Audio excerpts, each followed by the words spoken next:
김종배 시선 집중. 여러분 안녕하십니까, 김종배입니다. 세계 주요 국가들 사이에서 주 4일 근무제가 확산되는 가운데 최근 우리 일부 대기업들도 이를 부분적으로 도입하고 있다고 합니다. 과연 국내 산업계 전반으로도 확산될 수 있을지 함께 전망해 보고요. 많은 사람들의 공분을 산 부산 돌려차기 사건 이후 피의자 신상 공개 문제가 재점화되고 있습니다. 윤석열 대통령은 여성을 대상으로 한 강력범죄 가해자의 신상 공개 확대 방안을 지시한 것으로 알려졌고요. 하지만 일각에서는 신상 공개의 실효성이 떨어진다는 지적과 함께 인권 침해에 대한 우려도 제기하고 있는데요. 이 문제에 대해서도 함께 고민해보는 시간 가져보겠습니다. 6월 17일 토요일 김종배의 시선집중, 광고 듣고 시작합니다.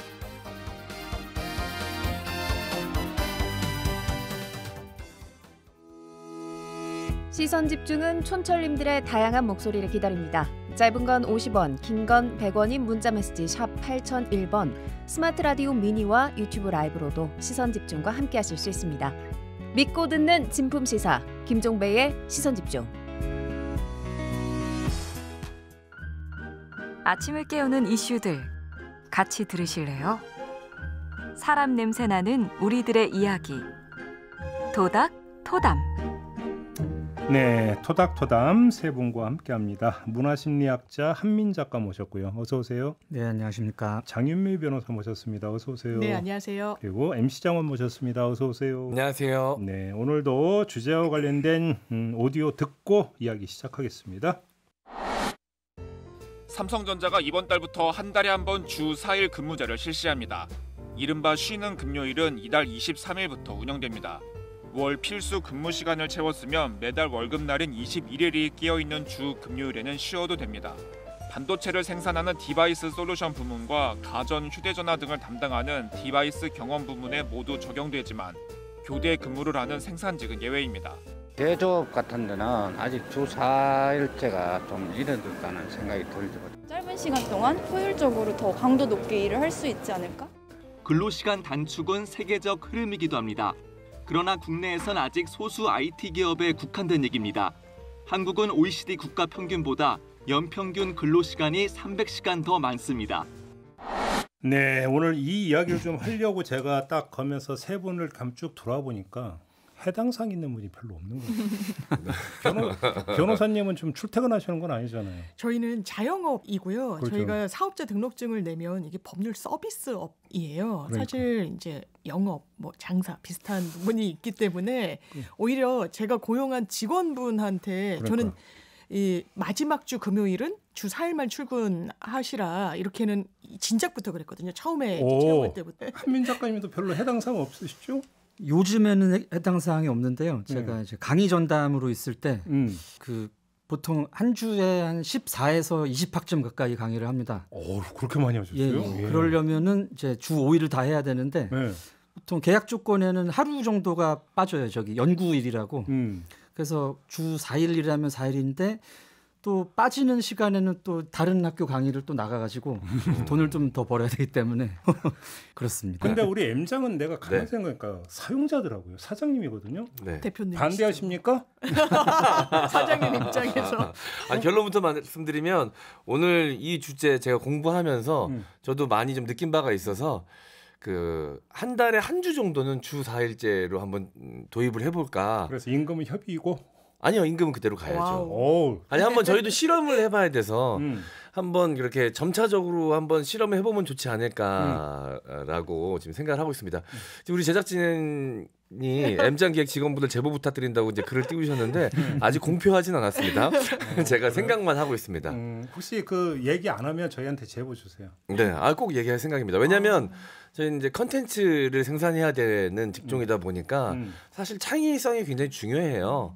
그래서 너무 맞아요. 시간에 쫓기고 일에 치이다 보면 그냥 이 완성시키는 데만 급급하지 퀄리티는 좀 떨어질 수 있거든요. 네. 근데 또 양적인 부분도 중요하지 않다라고 말할 수는 없기 때문에 이게 과연 어느 정도 합리적으로 딱 맞아 들어가는 부분이 어디부터일까 저희도 좀 실험을 해볼 필요가 있을 것 같아서 추세는 따라가야죠. 그래서 한 달에 한 주는 주 4일제, 시행하겠습니다. 저는. 그냥 전면적으로 주 4일제는 생각 안 하시고 그건 좀 제가 아직 감당할 자신이 없습니다. 예. 자 그러면 그러니까 지금부터 이제 본인 얘기 말고 네. 그냥 이제 평론가적 입장에서 주 4일제에 대해서 반대하시는 분은 한 분도 안 계시죠? 네. 그러니까 여기서 임금 삭감 없는 주 4일제. 네. 그렇죠. 전제가 확실히 있어야죠. 임금 삭감이 있는 주 4일제는 무슨 의미가 있어요? 그게 아무 의미 없는 거고. 임금 삭감이 없는 주 4일제. 네. 그러면 정말로 많이 노동도 달라지고 여가도 많이 달라질까요? 저는 정치권의 슬로건 중에 지금도 제일 탁월했다라고 생각하는 건 저녁에 있는 삶. 네, 저녁에 있는 삶. 이게 모든 사람들이 좀 추구하는 그래도 일자리가 있어도 저녁은 내가 온전히 가족들과 내지는 혼자 좀 만끽할 수 있는 삶을 살고 싶다. 대한민국 그렇지 않습니다. 노동 시간이 OECD 국가 중에 거의 최고치거든요. 그렇다면 제가 대학교에 있을 때부터 이제 학술 동아리를 했었는데 그때부터 학생들이 세미나하고 토론했던 것 중에 실질임금 삭감 없는 노동시간 단축 이야기를 많이 했어요. 이게 사회학적 담론으로 의미가 있었던 건 고용 창출까지도 사실 이어질 수 있다라는 건데 사실 사용자가 그렇게 하기는 쉽지 않은 측면이 좀 있어 보이는 게 현실인 것 같고 그렇다면 현재 고용된 근로자들을 중심에 놓고 봤을 때 주 4일제가 그러면 엄청나게 산업 현장에 타격을 주느냐 뭔가 생산력이 저해되느냐 직종별로 업종별로 따져봐야 되겠지만 일단 대부분의 업종에서는 그렇지 않은 부분이 많다라고 이야기를 하고 있고 오히려 업무의 효율성이 는다라고 하기 때문에 좀 안착할 필요가 있다. 그렇지 않다면 해외에서 이런 입법례를 차용하고 있지 않겠죠. 근데 이제 이런 부분이 있을 거예요. 그러니까 이 그 주 4일제를 사무직 중심으로 사고하지 말고 만약에 생산직 중심으로 사고를 하고 거기다가 24시간 풀 가동되는 공장이 많이 있어요. 이런 경우에 만약에 주 4일제가 도입이 된다면 당연히 어떤 고용 인력은 늘 수밖에 없죠. 사용자 입장에서는 아마 반대할 가능성이 대단히 높다고 볼 수 있죠. 그런 점에서는. 네, 전 이 이야기 나오면서 예전에 이제 제 경험을 토대로 좀 생각이 든 게 과거에 이제 토요일까지도 학교를 갔었거든요. 네, 5.5일제. 네. 그러다가 이제 토요일도 격주로 이제 학교를 가게 되다가 이제 토요일은 안 가고 주 5일만 학교를 가게 되는 걸로 이제 바뀌던 그 시점에 제가 이제 중고등학교를 다녔거든요. 그때 당시 가장 많이 나온 이야기가 학생들의 학업 성취도가 떨어진다라는 이야기였습니다. 그래서 아이들 성적이 떨어질 것이다. 학교에서 공부하는 시간이 줄어드니까. 그런데 결과적으로 다들 알고 계시지만 그런 일은 벌어지지 않았거든요. 정말? 네. 그것 때문에 저희 떨어진 건 아니고요. 전체적으로 학생들의 평균 성적이 떨어지거나 이런 일은 벌어지지 않았습니다. 네, 오히려 그 사교육이 좀 약간 뜨거워진 경향은 좀 있긴 하죠. 그렇죠. 풍선 효과인 것 같아요. 다른 어디론가 시간이 더 늘어나요. 네, 아마 주 4일제가 되면 좀 더 여유가 생기면서 난 이 시간에 다른 부업을 할 거야라고 생각하시면 다른 일을 하시는 분들도 많이 늘어날 수도 있을 것 같다는 생각도 좀 듭니다. 저는 입사를 2003년도에 했었는데 그때는 주 6일제였었어요.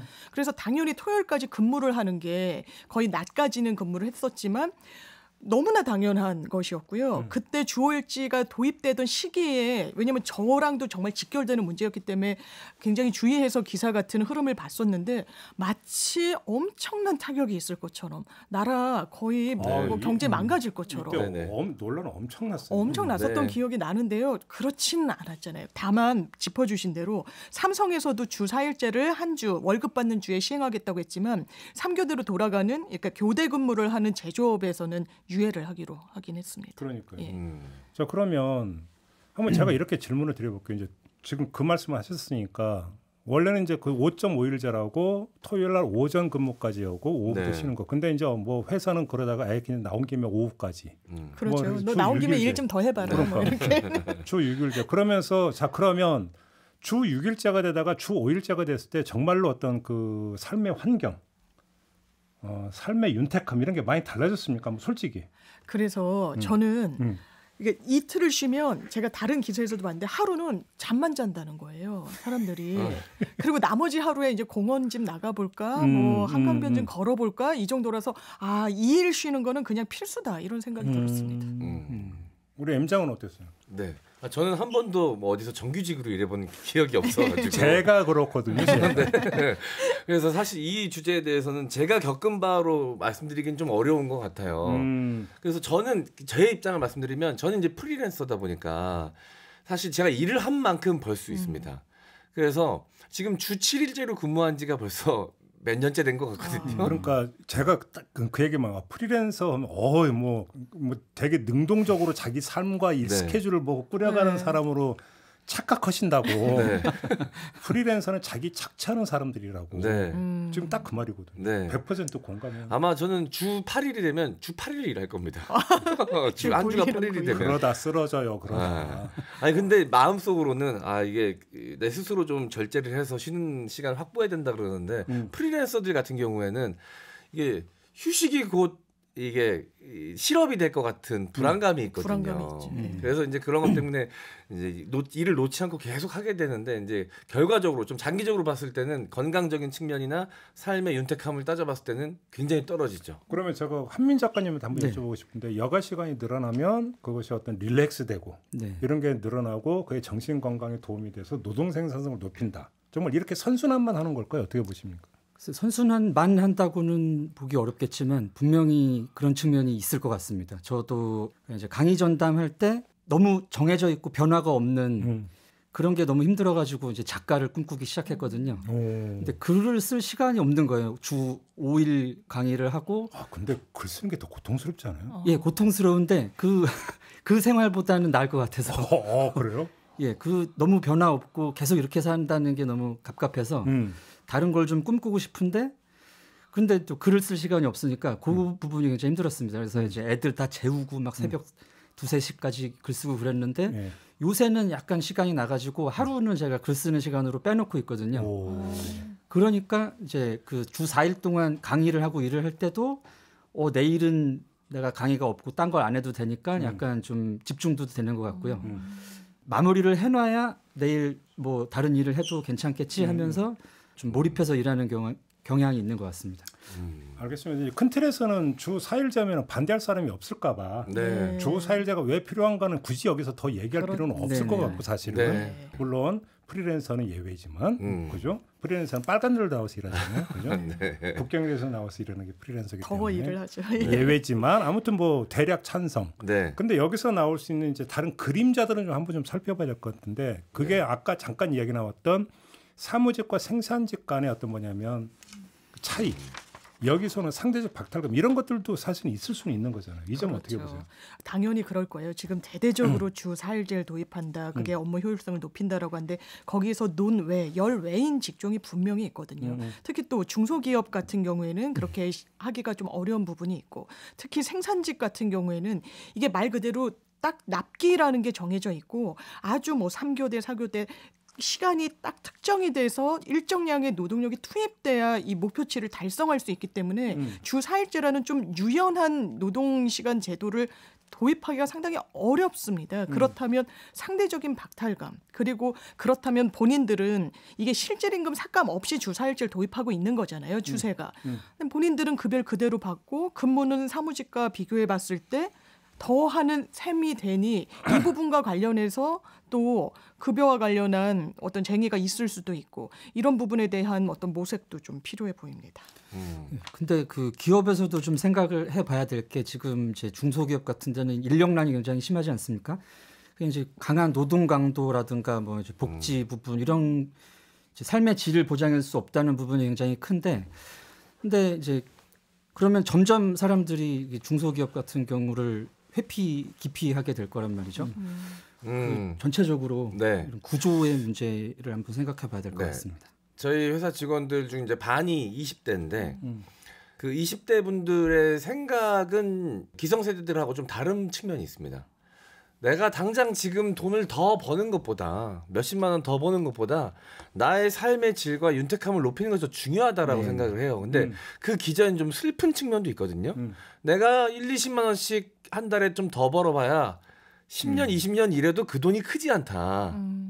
그러니 나는 차라리 그 시간에 더 나를 위해서 투자하고 더 휴식을 위해서 쓰겠다. 이런 생각이 좀 깔려 있거든요. 그래서 제가 걸어놓은 게 있었어요. 내가 뭐 어떤 거를 해서 뭐 결과물을 내놓으면 좀 더 내가 그 급여를 더 주겠다. 추가 급여를 더 주겠다. 성과급을 주겠다. 근데 안 합니다. 그 시간에 그 내 삶을 투자하느니 그냥 그 시간에 쉬는 게 더 좋다라는 생각을 더 많이 하더라고요. 근데 좀 나이가 있는 직원들은 어떻게든 그걸 또 하려고 합니다. 그 차이가 있거든요. 그렇죠. 네.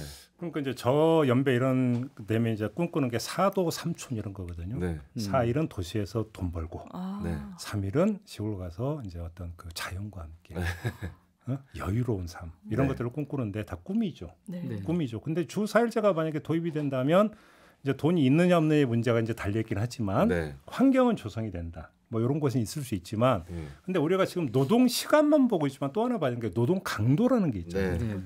주 4일제가 가는 대신에 그 일하는 기간 동안에 노동 강도를 확 올려버린다면 네. 그만큼 어떤 탈진의 정도가 나와서 쉬더라도 그냥 아까 얘기했듯이 하루는 그냥 잠을 자는 그냥 집에서 그냥 그 안방에서 그냥 누워 있어야 되는 이런 상황에는 또 그게 무슨 의미가 있겠는가 이런 얘기도 연결될 수 있는 거 아닙니까? 네. 그럴 수 있죠. 노동 강도가 높아지는 거 아니냐. 그런데 이제 주 4일제를 도입하고 있는 때 그 순기능을 이야기를 하면 그러니까 집중과 몰입이 또 가능하다라는 점을 언급하고 있는 것 같습니다.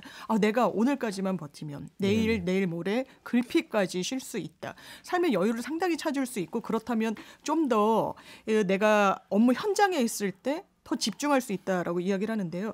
간호사 분들이 3교대 뭐 정부에서 바로잡겠다라고 하는데 엄청난 노동 강조, 체력적인 소모도 상당히 큰데 이 주 4일제를 도입한 병원이 있다는 거예요. 거기 인터뷰를 들어보면 일단 업무에 대해서 집중하고 효율성이 늘어나는 측면은 이게 객관적으로 정량 평가는 안 되는 거잖아요. 본인들이 체감하는 거잖아요. 업무 만족도 조사를 해보면 상당히 높게는 나온다는 겁니다. 이 부분과 관련해서 그래 내가 일할 때 일하고 쉴 때 확실히 쉬자. 그리고 그 쉬는 시간을 더 보장을 받을 수 있으니까 더 열심히 일하자라는 또 동기부여가 된다라고 이야기를 하고 있어서 이 제도 자체는 상당히 좀 순기능이 더 많다라는 생각이 들긴 합니다. 주 4일제를 하는 병원이 있어요? 네, 세브란스 인터뷰가 나오고 있습니다. 근데 저는 좀 우려되는 측면도 있는 게 주 6일제에서 5일제로 근무하던 당시의 상황과 지금의 사회 상황은 좀 많이 다르지 않습니까? 인구수도 많이 줄어가고 있고 또 그때보다 많이 자동화되고 AI가 적극적으로 지금 도입이 되면서 늘어나고 있는 상황입니다. 그래서 오히려 이 주 4일제가 장기적으로 봤을 때 노동의 질, 삶의 질을 높여줄 수도 있을 것 같지만 사실 일자리 줄어드는데 좀 가속화시키는 원인이 될 수도 있지 않을까라는 걱정도 좀 들거든요. 기업 측면에서는 자동화시켜서 인건비 줄이고 비용을 좀 절감하는 측면에서 주 4일제를 내세우면 겉보기에도 좋고 더 효율적이겠다라는 판단을 좀 내릴 수도 있어서 그러니까 지금 그 말씀은 주 4일제가 전면 네. 도입이 된다면 그 상대적으로 일자리가 창출되지 않겠느냐는 기대가 있는데 네. 그게 아니라 이제 AI가 대체돼 버리는 이런 부작용이 있을 수도 있다. 네. 예, 우리나라가 지금 그 로봇이나 그런 AI로 대체되는 비율이 가장 세계에서 높다고 하더라고요. 당장 음식점 가서 주문하는 시스템부터가 바뀌어 있어요. 로봇이 또 막 하고. 그렇죠. 이 세상에 어떤 단면은 없죠. 항상 네. 모든 건 다면적이기 때문에 여러 가지를 좀 함께 살펴봐야 되는데 그런 점에서 살펴봐야 되는 게 지금 그 산업 현장 기업 같은 경우는 부분적으로나마 주 4일제 도입을 검토하거나 추진하고 있는데 정부는 노동시간 유연화를 이야기하면서 69시간을 또 이야기를 하고 이게 너무 엇박자 아닌가요? 그러니까요. 저는 거기에 대해서도 사실 마침표가 안 찍혔다고 보거든요. 고용노동부에서. 지금 설문조사 계속 하고 있다는 거죠. 예, 그러니까 뭐 일할 때 집중적으로 일하는 건 좋은데 그걸 너무 확장해가지고 뭐 100시간, 120시간 언급하기도 했고 이런 거는 정말 좀 아닌 것 같습니다. 그 우리나라가 이제 1960년대, 70년대부터 산업화를 시작하고 이때는 주로 이제 노동 집약적 산업을 주로 시작을 하지 않았습니까? 이제 그때 노동과 인건비와 뭐 사람에 대해서 생각하던 문화가 지금까지 이어지는 게 이런 이제 노동 시간이라든가 뭐 주 5일제, 4일제 논의에 계속 영향을 미치고 있는 것 같아요. 네, 저는 사실 장기적으로 봤을 때 주 4일제로 당연히 가게 될 것이다. 시간 문제다라고 보거든요. 사실 이런 노동 현장의 변화에 대해서는 기업이 더 민감하게 반응할 수밖에 없습니다. 삼성전자도 그런 측면에서 판단을 하게 된 것 같고요. 노동자 측면에서는 좀 더 내 삶의 질을 윤택하게 만들고 임금은 줄어들지 않으면서 가장 내가 합리적이고 효율적인 선택이 무엇일까를 취업할 때 반드시 생각하게 되고 그럼 비교를 할 때 여기서는 똑같은 임금의 주 5일제인데 여기는 주 4일제야. 그럼 당연히 주 4일제를 선택하게 되겠죠.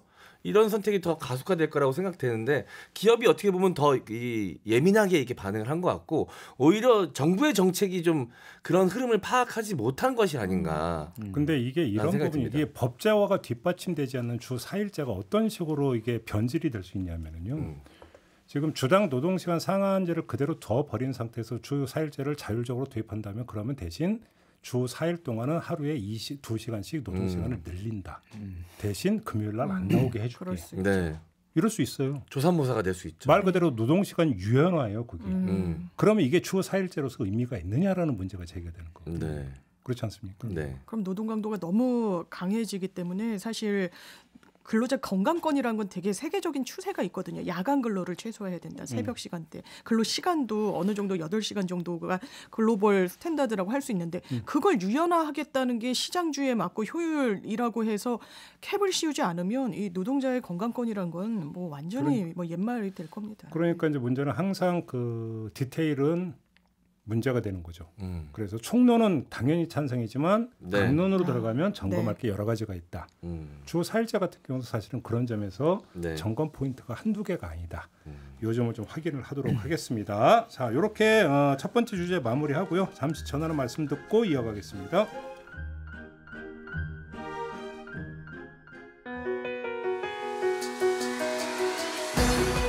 함께 가야 할 길을 묻습니다. 김종배의 시선 집중. 네, 김종배의 시선 집중 토요일 권오조 토닥토담 세 분과 함께하고 있습니다. 장윤매 변호사, MC 장원 그리고 한민 작가 세 분과 함께하고 있는데요. 자, 두 번째 주제도 오디오부터 듣고 시작하겠습니다. 귀가하는 여성을 무자비하게 발로 차 기절시킨 뒤 납치한 혐의를 받고 있는 이른바 부산 돌려차기 사건 가해자 이모 씨. 한 유튜버가 피고인 사진은 물론 이름과 생년월일, 출생지와 과거 전과 기록까지 온라인상에 공개했습니다. 사적 신상 공개가 일반화되면 자칫 범죄의 경중과 관계없이 낙인 찍고 비난하는 풍조가 확산될 수 있어 법치주의가 흔들릴 거라는 우려도 있습니다. 하지만 영상을 본 누리꾼들은 이 씨의 계정으로 추정되는 SNS도 찾아내 비판을 쏟아내고 있습니다. 가해자에 대한 처벌이 제대로 이루어지지 않고 피해자 구제도 미흡한 상황에서 범죄에 대한 경각심을 제대로 환기할 필요가 있다는 겁니다. 네, 이게 지금 뜨거운 논란거리로 다시 부상을 했는데요. 일단 신상 공개 여부를 떠나서 일단 이전부터 한번 좀 짚어보죠. 특히 이 사건에 대해서 이제 그 국민들의 공분이 상당히 거센 것 같은데 그렇죠. 그 이유가 어디에 있다고 보세요? 이게 초기 수사가 미흡했죠. 왜냐하면 그걸 보여주는 단초가 여러 이 형사 재판 과정 중에 드러났습니다. 네. 1심에서는 형이 12년형이 나왔는데 살인미수였어요. 죄명이. 항소심 갔을 때 판사가 이거 단순 살인미수가 아닌 것 같다라고 이야기합니다. 피해자가 그 부분을 대단히 강력하게 주장하기도 했고요. 강간 살인미수로 보인다는 겁니다. 완전히 법적 평가가 달라지는 겁니다. 강간을 목적으로 사람을 살인하고 거기에 미수에 그쳤다는 건 엄청난 처벌이 그러니까 당연히 붙어야 되는 겁니다. 네. 그래서 DNA 검사들을 뒤늦게 했죠. 체내에서 DNA 검사를 했을 때 초기에 나오지 않았었다고 합니다. 나중에 이 어떤 겉 옷 부분에서는 추가로 검출이 되기도 했어요. 재판부가 이거는 단순 살인미수 아니다. 2심에서 그래서 35년형을 검찰이 구형했지만 20년형을 선고했습니다. 그렇다면 이 부분 과연 처음부터 수사는 제대로 된 거야? 처벌은 단죄는 우리가 합당하게 내리고 있는 것인가? 라는 부분 더더군다나 이 피고인 가해자 반성했다고 보기 어렵습니다. 70번이 넘는 반성문 냈다라고 하지만 본인의 억울함을 토로한 내용으로 보여요. 불우하게 살았다는 취지입니다. 종합적으로 봤을 때 이 20년형이라는 게 과연 맞느냐라는 의문점이 제기가 되고 있는 것 같습니다. 우리 그 문화심리학자는 그 이유를 어떻게 분석을 하세요? 일단 이런 그 분노 범죄라고 볼 수 있는 사건인 것 같은데요. 개인의 좌절 경험이 불특정 다수에게 나타나는 형태입니다. 이걸 이제 한강에서 뺨 맞고 종로에서 풀이한다. 이제 그런 류의 범죄가 요새 많아지는 점을 일단 사회적으로 한번 생각을 해봐야 될 것 같고요. 이번 사건의 경우에는 이제 그 국민들이 많이 분노를 하신 게 이 사람이 전혀 반성의 모습이 없거든요. 네, 반성문이라고 쓴 거 보니까 지금 한마디로 가관이던데 보니까. 근데 거기에 또 이제 반성문 제출하고 이런 절차를 통해서 형이 감형되고 이런 걸 너무 많이 목격했기 때문에 또 저러다가 또 뭐 형이 약해지고 이러는 게 아닐까 이런 부분이 또 아 근데 진짜 장유미 변호사께 여쭤볼게요. 반성문을 다 그렇게 써요? 반성문을 많이 씁니다. 그리고 특히, 그러면 참작 사유가 돼요? 그러니까 과거에는요 재판부가 실제로는 양형에 엄청나게 좀 참작하지 않더라도 판결문에는 좀 기계적으로 썼어요. 그냥 피고인이 반성하고 있는 점, 어린 시절이 불우했다는 점을 고려해 형을 정하였다. 뭐 이런 취지인 겁니다. 그런데 판결문을 받는 피해자 입장에서는요. 아니 이걸 반성했다고 내 피해는 회복되지 않았는데 구제되지 않았는데 이걸 유리하게 해줘? 라는 거에 대한 당연한 분노가 일 수밖에 없어서 재판부도 상당히 이런 표현을 쓰는 것조차 좀 저하는 특히나 합의가 되지 않은 경우에는 이런 좀 문화가 좀 정착이 문제 제기로 인해서 되고 있는 것 같습니다. 반성문지 학교 다닐 때만 쓰는 줄 알아갖고. 네. 엄청 쓰죠. 본론으로 들어가서 일단 한번 총론 삼아서 신상공개 확대에 대해서 세 분은 어떤 의견이신지 아주 좀 짧게 좀 일단 좀 결론 삼아 말씀해 주신다면. 찬성 반대. 저는 찬성입니다. 찬성? 예. 우리 한민 작가님. 예, 저도 찬성 쪽에 가까운데요. 지금 이제 정부에서 추진하는 것처럼 뭐 여성 대상 강력범죄자만이 아니라 어느 정도 이상의 강력범죄면은 다 공개를 하는 게 맞다라고 생각합니다. M장은 어떻게 생각하세요? 아 빨리 얘기했어야 되는데 마지막으로 오는 바람에 굉장히 압박감이 심한데 솔직하게 가겠습니다. 저는 좀 반대의 측면이 강합니다. 오늘 좀 얘기 좀 되겠다. 그럼 우리 그 법률가께서 찬성하시는 이유가 뭡니까? 일단 신상공개가 우리나라 법 제도에서는 딱 규정이 됐습니까? 이런 상황에 해당해야지만 신상공개의 대상이 되는 거예요. 지금 이 사건이 굉장히 공분을 사는 이유 중에 또 하나는요. 신상공개가 왜 안 되느냐라는 거예요. 그러니까 유튜버가 막 공개하고 막 이런 거잖아요. 그렇다면 왜 되지 않았냐. 현행 법 체계에 따르면요. 일단 피의자, 그러니까 수사를 받는 중에는 혐의가 매우 좀 강력해야 돼요. 이 범죄를 저질렀을 가능성이 증거가 확실해야 됩니다. 이 사람 같은 경우에는 다퉜거든요. 그리고 모든 범죄가 해당하지 않습니다. 그 범행의 수법이 잔인하다라고 해서 그걸로 분별하는 게 아니고요. 살인, 뭐 미수 포함해서요. 뭐 강간, 치사 등 존속살해 뭐 이런 여러 가지 범죄가 딱 정해져 있어요.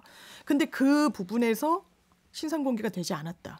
하세월인 겁니다. 공익적인 목적을 추진할 필요가 있더라도 확정되기 전까지는 신상공개할 수 있는 방안 자체가 법적으로 없어요. 피고인이 된 다음에 성범죄자인 경우에 이 여성가족부 사이트 등을 통해서 신상 공개를 하도록 돼 있는 겁니다. 이 중간 과정 동안 어떻게 이 국민의 알 권리, 공공성을 담보할 것인지의 문제가 나오고 있는 겁니다. 작가님은 왜 찬성하세요? 저는 사법 정의에 대한 그 국민들의 판단, 지각에 지금 좀 문제가 있다고 생각하는데요. 반성문이라든가 뭐 제대로 처벌을 받지 않는 형량이라든가 이런 부분에서 이제 불만이 상당히 많기 때문에 아까 이제 피해자께서 말씀하신 것도 그렇고 이런 사법 뭐 사적 제재이기는 하지만 공론화가 돼서 법제화가 된다면 이런 부분이 실질적으로 그런 재발률을 낮출 수 있는 방법이 될 수 있지 않을까. 그러니까 사법적 용어로 비례의 원칙이라는 게 있죠. 그러니까 이제 그 두 가지 예라서 피해자가 입은 피해에 상응한 어떤 처벌이 이루어지는 예도 있고 비슷한 범죄를 저지른 어떤 다른 어떤 피고인에 대한 처벌 수에 그러니까 맞게 지금 처벌이 이루어지는 이것도 아마 있는 것 같은데 여기서 오히려 전자 이 부분들의 어떤 그러니까 대중 정서가 있다 지금 이 말씀이신 거잖아요. 그렇죠? 그렇습니다. M장은 지금 왜 그러면 반대하십니까?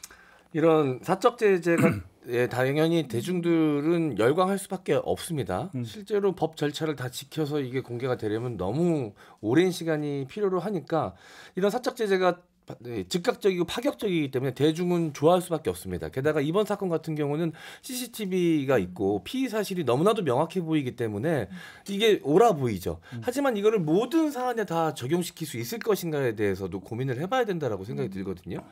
요 화두를 제대로 다룬 영화가 한 편 있습니다. 어떤 건데요? 다크나이트라는 영화거든요. 다크나이트? 배트맨의 배트맨 시리즈? 예. 거기서 이제 배트맨이 늘 고민해요. 과연 자신은 사적 제재를 하고 있는 사람이잖아요. 그런데 내가 과연 옳은가라는 고민을 계속하고 거기서 나오는 악당인 조커도 배트맨에게 계속해서 질문을 합니다. 너의 선택은 항상 합리적이고 도덕적일까? 어떻게 생각해? 계속 그 질문을 하는 내용이 영화의 주된 내용이거든요.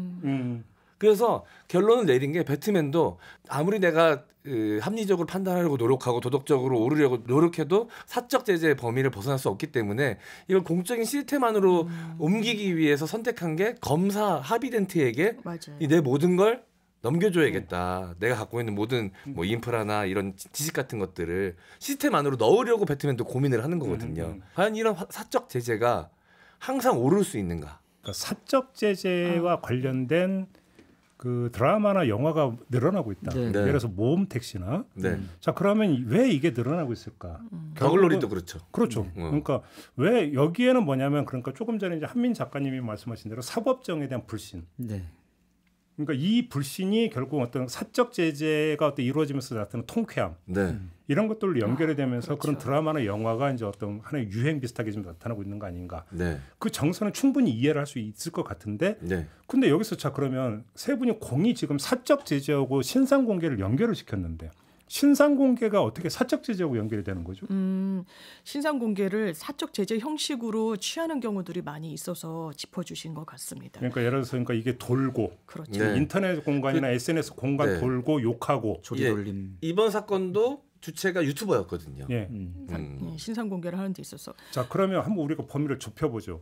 우리가 여기서 분명히 지명수배와 신상 공개는 다른 거예요. 지명수배라고 하는 것은 아직 안 잡힌 피의자, 그죠? 검거를 위해서 하는 게 지명수배란 말이에요. 그럼 거기에는 공개를 하는 목적이 뚜렷하다라는 거죠. 검거라고 하는 목적이 분명히 있고 이 사람이 계속 검거가 되지 않은 상태에서 활개를 친다면 또 다른 피해자가 발생할 수 있다는 우려. 그러니까 지명수배에 대해서 누구도 논란을 벌이지는 않아요. 근데 신상 공개는 사실은 검거가 이루어진 다음에 이루어지는 행위잖아요. 맞습니다. 붙잡은 다음에.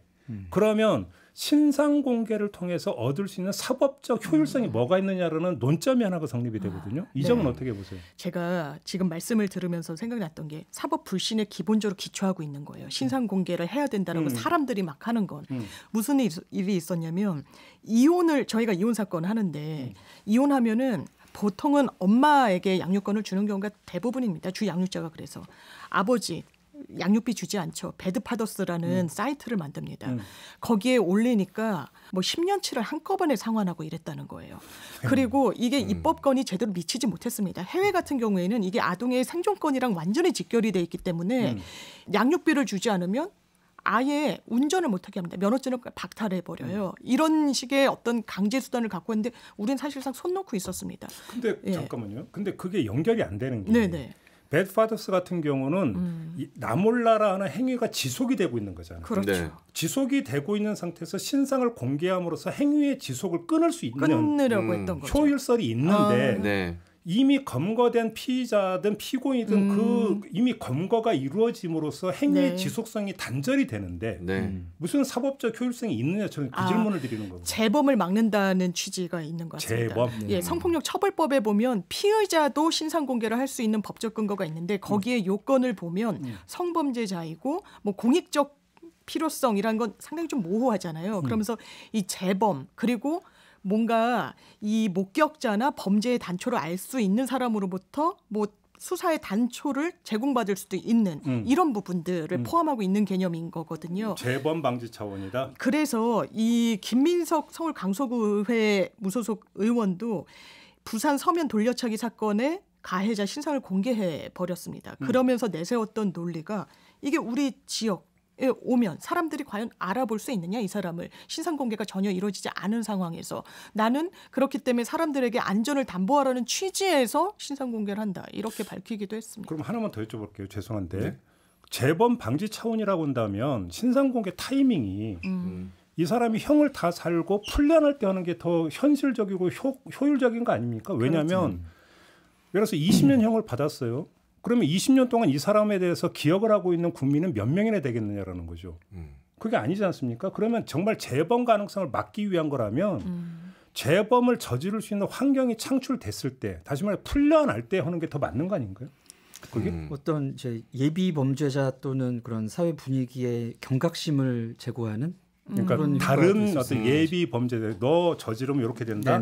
그런 자원? 저는 조금 다르게 보여집니다. 또 영화 얘기를 하게 되는데 지금 가장 흥행 성적이 좋은 영화가 한국 영화죠. 범죄도시라는 영화입니다. 거기 등장하는 이 마석도라는 형사는 마동석 씨가 연기한 그 역할은 그 경찰이지만 시스템 안에서 움직이지 않아요. 본인이 판단하고 본인으로 힘으로 밀어붙입니다. 절차 같은 거 무시하고 그냥 맨몸으로 혼자 들어가서 사건을 해결하고. 그렇죠. 저 3는 아주 먼저 2 보면 필리핀 이런 데 가서 막 호구. 네. 네 맞습니다. 베트남이었나? 베트남인가 필리핀인가. 해외 나가서도 그 나라 법을 따르지 않고 그냥 자기 기준에 따라 행동을 합니다. 사람들은 그런 부분을 굉장히 통쾌해하거든요. 절차에 묶이지 않고 빠르게 시원하게 해결을 해주니까 사이다라고 시원해하죠. 저는 이번 사안에서도 이 신상을 공개한 정치인분이 물론 공익적 목적으로 했다라고 생각을 이야기를 했지만 한편으로는 과연 100% 공익 목적만을 위해서 그랬을까라는 의구심도 드는 거예요. 왜냐하면 사람들이 가장 관심이 있을 때 이걸 공개를 해야 본인도 주목을 받을 수 있거든요.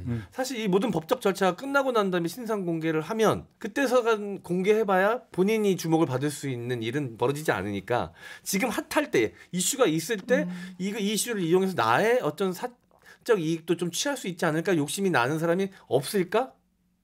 라는 의구심이 저는 듭니다. 저는 그리고 여기서 약간 이율 배반적인 부분이 있다고 보는데, 그러니까 국민의 알 권리가 필요하고 국민의 알 권리를 보장해 주면서 국민들이 이런 범죄에 노출될 수 있는 것들을 막을 수 있는 스스로 경계하고 방어할 수 있는 어떤 정보를 준다.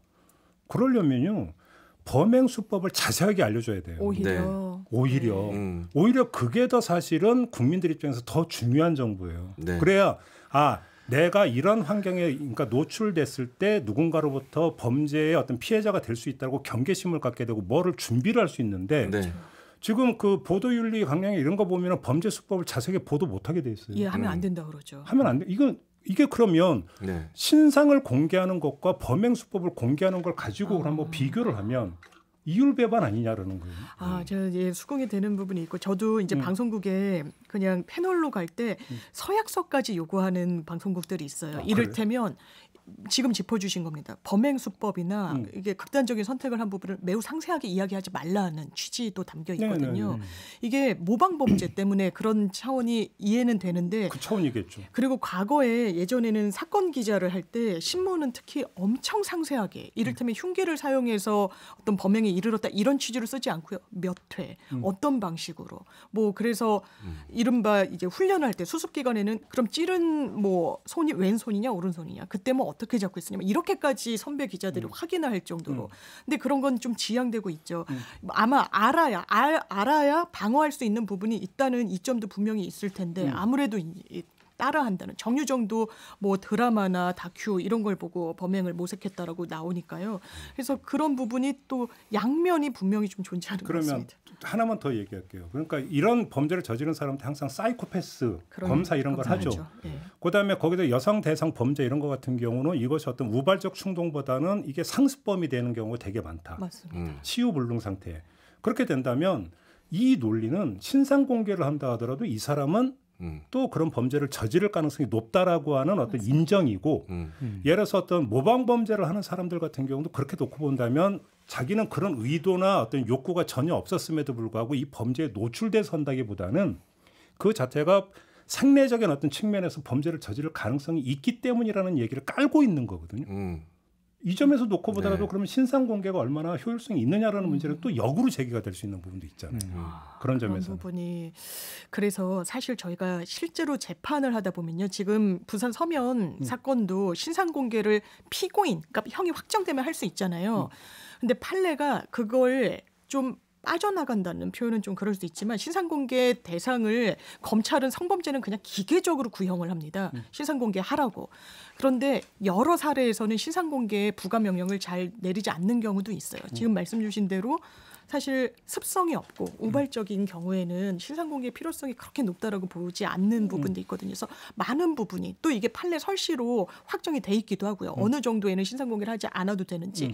그래서 실무에서는 성범죄자라고 해서 또 다 신상공개가 되고 있지 않은 부분도 있고 지금 그럼 신상공개라는 걸로 담보할 수 있는 공익성이 과연 어디까지인지 저도 현실에서 놓고 보면 이 정도는 얼굴 알려야 되는 거 아니야? 나이도 까고 주소도 알리고 사람들한테 망신을 줘야 되는 거 아니야라는 그 저변의 심리가 없다라고는 이야기할 수 없을 것 같긴 합니다. 그러니까 이게 이런 거잖아요. 그 법원의 그 유죄 판결을 내리면서 신상공개 결정 내려지는 거 말고 네. 피의자 단계에서 네. 피의자 그러니까 기소가 이루어지기 전 단계에서 이미 신상공개가 되는 부분들 또 이제 사실은 있는 부분이기 때문에 네. 어찌 본다면 지금 논점은 후자 쪽에 더 가 있는 거거든요. 이것이 그렇지 않습니까? 하나만 더 여쭤볼게요. 여성 대상으로 한 강력범죄를 강조를 하는데 이게 강조될 사안이라고 보십니까? 어떻게 보십니까? 신상공개와 관련해서. 여성 대상 범죄에 한정될 필요는 없을 것 같습니다. 그러니까요. 그런데 성폭력 처벌법에 이제 성범죄라고 할 땐 피해자가 이제 여성의 경우가 워낙 다수다 보니까요. 그때 피해자에 대해서 신상공개를 할 수 있는 법적 근거를 별도로 갖고 있습니다. 그러니까 지금 뭐 살인을 저지르고 엄청 끔찍한 뭐 정유정 케이스 같은 경우에는 이제 특정 강력범죄 처벌 등에 관한 법률로 신상공개를 하는 거고요. 피의자일 때 성범죄 처벌법에 따르면 성폭력 처벌법에 따르면 피의자 수사 과정 중에 신상공개를 할 수 있는 법적 근거가 있고 아예 신상공개 유죄 확정 판결 뒤에 공개를 하는 그 두 부분으로 나뉘어졌는데 피해자일 때는 성범죄자인 경우에 특별히 규정을 현행 법체계가 갖고 있는 건 맞습니다. 네. 이번 사건 같은 경우는 CCTV라는 명확한 증거가 있기 때문에 논란의 여지가 없어서 거의 없어 보이기 때문에 이번에 그 신상 공개가 됐어도 많은 사람들이 열광하고 그냥 그렇게 넘어가고 있는 분위기이긴 한데 대부분 모든 성범죄 사건이 그렇게 명확한 증거가 존재하지 않는 경우가 많거든요. 그런데 이렇게 법적으로 판단이 내려지기 전에 신상 공개가 돼버리면 이미 대중은 심판을 내려버릴 수 있거든요. 그럼 나중에 재판 결과가 달랐을 때 그 사람의 입은 피해는 누가 보상해 줄 것인가? 그렇죠. 이제 그러니까 당연히 제기되는 이제 그 지적인데 이제 그 맞서는 거 그럼 피해자의 인권은 항상 이제 이 논리가 나오는 거니까 제가 볼 때 그건 평행선인 것 같아요. 그런데 그래서 이제 저는 계속 이제 질문을 효용성이 있는 거냐? 신상 공개가 정말로 그러면 여기에 이제 한번 좀 집중해서 질문을 드려봤던 거고 저는 거기에는 동의를 해요. 신상 공개를 할 거면 제대로 해라. 예를 들어서 어떤 신분증에 있는 사진 공개해서 그 무슨 효용이 차라리 머그샷 찍고 그러니까 본인 동의 그러니까 못 받으면 공개 못 하는 거지 뭐 그냥 어차피 신상 공개 자체가 강제성이 있는 거잖아요. 본인 의사와는 무관하게 공개하는 거면 근데 사진은 본인 동의를 받아야 공개한다. 이것도 사실은 앞뒤가 안 맞는 거예요. 그러니까 할 거라면 차라리 그렇게 해라. 예, 저는 피해자 인권 말씀 주셨는데 이제 부산 서면 사건에서 이제 저희가 이야기를 출발했으니까 이 피해자가 1심 판결 나왔을 때 이렇게 얘기했어요. 12년형 나왔었거든요. 판사님, 저는 12년 뒤에 죽습니다. 왜냐하면 형이 확정된 다음에 신상 공개는요 아주 제한적으로 되는 거예요. 이 알림이 사이트에 들어가거나 이 미성년 아동이 있는 집에 서신 형태로 보내주는 겁니다. 일반인이 할 수 없어요. 근데 이 피해자는 이게 불시에 당한 범죄거든요. 가해자의 얼굴을 확인할 도리가 없습니다. 본인이 재판에 갈 수 있지만 그건 대면해야 되는 어떤 상당히 껄끄러움 때문에 그 선택을 하기 쉽지 않아요. 그러면 신상공개가 최소한 이 피해자의 어떤 불안함 그리고 안위를 지켜줄 수 있는 수단으로 당연히 피해자는 사과할 수밖에 없었겠구나라는 생각이 들고 머그샷제도 맞습니다. 이게 미국 같은 경우에는 신체적 사인 그 키까지 알 수 있도록 정확하게 정면, 측면, 마스크나 이런 부가장치 없이 그냥 공개해버리죠. 한국에는 동의받지 않으면 할 수가 없습니다. 동의한 사람은 최근에는 그 N번방 사건과 관련된 피의자 한 명에 불과했었어요. 정유정 얼굴 같은 경우에도요. 사람들이 여러 버전을 만들어서 공유하고 있습니다. 왜? 이 부분이 현실을 잘 담보하고 있지 못할 거기 때문에. 그래서 각종 개정안, 마스크를 못 쓰게 한달지, 모자를 장착을 못하게 한달지의 국회 개정안들은 지금 계류 중인 상황입니다. 제가 알고 있기로는 이게 맞나요? 제가 어디서 주워들은 얘기는 범죄학에 따르면 머그샷으로 이런 걸 찍을 때 수염이 길러진 상태로 찍지를 않는다고 하더라고요. 수염을 다 밀고 찍는다. 왜 그러냐면 수염이 있는 상태에서 그 수염이 없다가 수염을 길러도 알아는 본대요. 근데 수염이 있다가 밀면 못 알아보는 비율이 높대요. 그럴 수 있을 것 같습니다. 네? 제가 수염을 저도 김종배 진행자님 면도하시면 못 알아볼 것 같습니다. 그 정도예요? 아니 제가 이 얘기는 농담조로 하는 거고 그러니까 사실은 확인이 필요한 부분이에요. 그냥 그 귀동량으로 확인해 보겠습니다. 그러니까 하는 건데 무슨 얘기냐면 자, 이 사람이 출소 후에 또 다른 범죄를 저지를지 몰라서 신상 공개를 한다고 치면 그러면 머그샷 논란도 사실은 별로 의미가 없어요. 그게 예를 들어서 그러면 형량이 20년, 30년이라고 쳐요. 그러면 그 기간 동안에 얼굴이 변할 거 아닙니까? 얼굴이 변할 건데 그러면 피의자 단계가 되든 피고인 단계 때 찍었던 사진이 20년, 30년 후에 똑같이 그 사람을 알아보는데 이게 도움이 될 거라고 누가 장담할 수 있는 겁니까?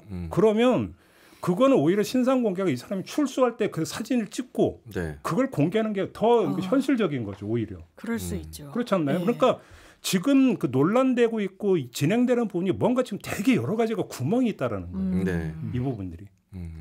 빌공짜의 공론인 부분들이 상당 부분 있지 않느냐. 저는 그런 생각을 좀 했거든요. 네.